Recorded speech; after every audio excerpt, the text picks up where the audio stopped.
Hey basketball players, today I'm going to talk to you about how you can play on the weak side in basketball.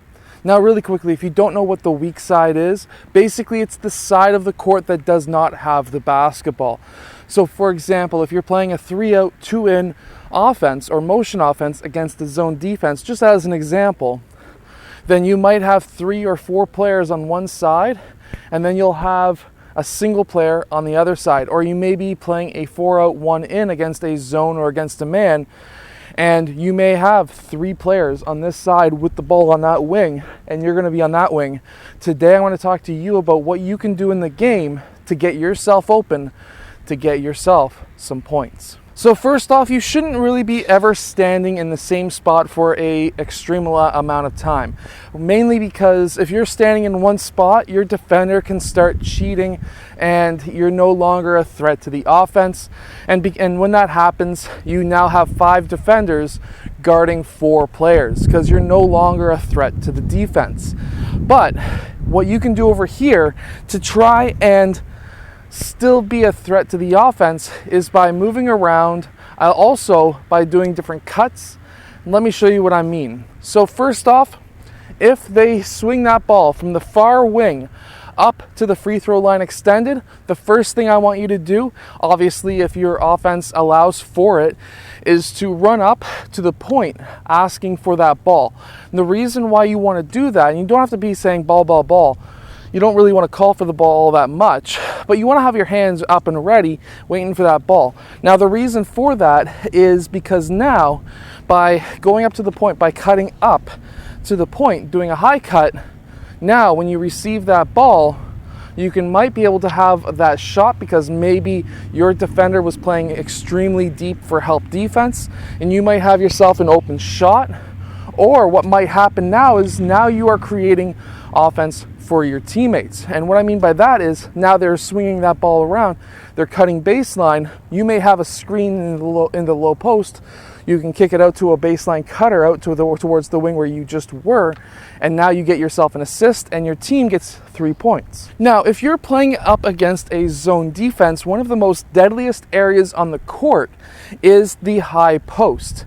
And if you're playing a 4-out, 1-in offense or maybe a 5-out offense, and you've got the ball on the other side of the court, you're on the weak side. One of the best ways to destroy a zone defense is by cutting into the key and trying to get the ball into the key.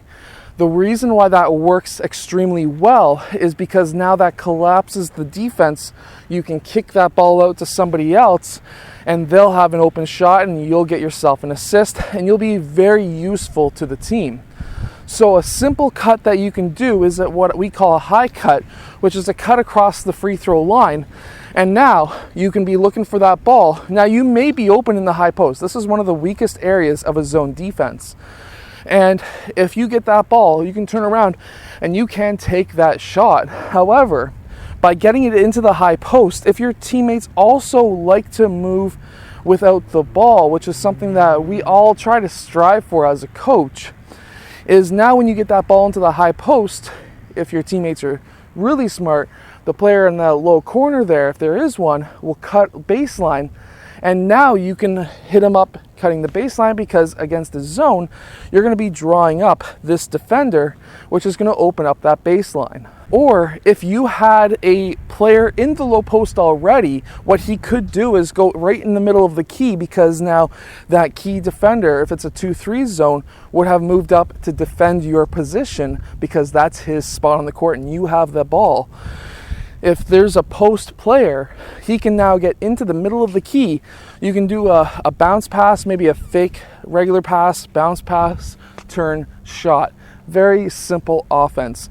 High to low passes work extremely well against zone defenses. Now, another thing that you can do is to cut baseline. Now, why is this one effective? Well, going back to the whole thesis or the whole idea behind getting the ball into the paint, if there's defenders here, whether it be a help defender, which is your own defender, or whether it be a zone defender, and if he's not looking at you, if he's looking straight at the ball, let's say you have the ball right now where you are on the court, and my help defender, or my defender who's your help defender, moves up just a bit too high, what you need to do as a player out in the wing is to now cut baseline, have your hand up, sprinting and hoping that you, my teammate, see me cutting baseline. Now against the zone, a lot of times you'll find zone defenders who come up just a bit too far because they're worried. Maybe their coach has it ingrained into their mind that they need to get that pickoff pass for that swing, and they play a bit too high.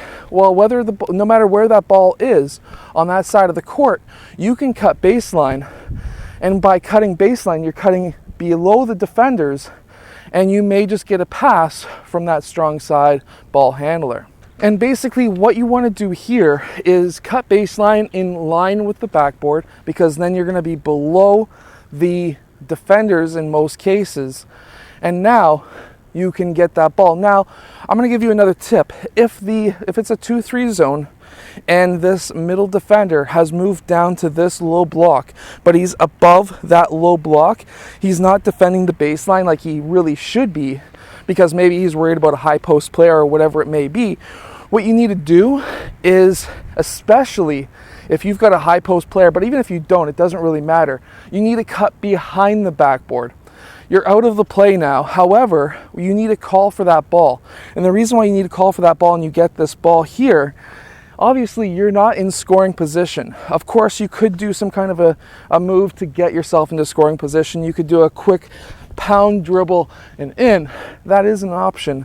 But what you're looking to get here is for players to cut down the middle of the key, because what's going to happen is this middle defender who was playing a bit too high is now going to be defending you, trying to keep you out of the key, and he's going to be defending you right here. Well, this now opens up the whole key for your teammates to cut down. So now you've got the ball down there.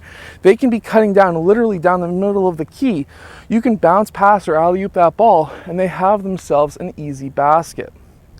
So even though you're behind the backboard, close to the baseline, in Canada, we used to call this the Russian spot, because the Russians used to do this to us a lot. I think it was back in the 60s. And basically, this area is very deadly, especially against a zone defense. You get that ball, you've got some cutters down the middle of the key, and you've got your teammates some open layups or some open dunks. Now, if your team is swinging the ball around the perimeter, you don't just want to stand here saying, hey, pass the ball, pass the ball, pass the ball, and jack up a shot. Your defender is just going to be coming out to you and defending you like normal. It's not really going to be all that effective. What you really want to do is do some kind of a V cut, where now, let's say you've got this whole side, you can walk down. I'm always a huge fan of change of speed. So you could walk or jog down, get to that low block, sprint out, get that ball, and jack up that shot. Or maybe you've now opened up an opportunity by possibly bringing out two defenders, where now another player cuts down. There's always that chance of defenders making mistakes, and when they do, you want to exploit it, get some assists, and get some baskets for yourself. Now, I hope that this video has helped you become a better weak side basketball player. If it has, hit that like button, subscribe, go check out my vertical jump training book down in the description below. A lot of players have been jumping a lot higher because of it, and also go check out the merch if you feel like supporting this channel. I'll see you guys again next time.